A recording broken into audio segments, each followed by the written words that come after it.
சக்திகள் கிட்ட இருந்து காப்பாத்தி சமூக நீதி பாதையில கொண்டு போன ஒரு கேடயத்தை பத்தின கதை தான் இது. பேரறிஞர் அண்ணா, முத்தமிழறிஞர் கலைஞர் மாதிரியான தம்பிகளின் துணையோடு 1949 உருவாக்கினதுதான் இந்த கேடயம். உருவாக்கின நாள்ல இருந்து இப்ப வரைக்கும் செய்யாத போர் இல்ல, சந்திக்காத போராட்டம் இல்ல, பார்க்காத சவால்கள் இல்ல.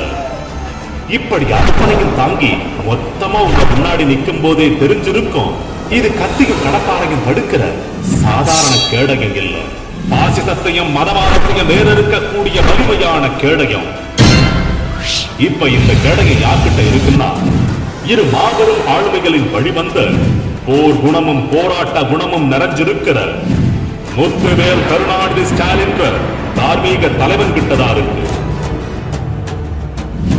இந்த கேடயம் அவர் கையில இருக்கிறதால தமிழ்நாட்டுக்கு எந்த அளவு பாதுகாப்புன்னா, நம்ம மாநில உரிமையை பறிக்க நினைக்கிற டீலிமிட்டேஷன், நாம சரியா வரி கட்டியும் தரம் இருக்கிற நிதி, மாணவர்களோட கல்வி கனவை சிதைக்கிற கொள்க, மக்களோட வாக்குரிமையை பறிக்கிற எஸ்சி, இதெல்லாம் போதாதுன்னு மதத்தை வச்சு கலவரம்.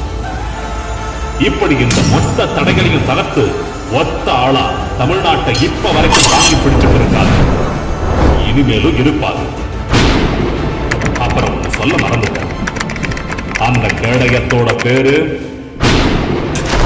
திராவிட முன்னேற்ற கழகம்.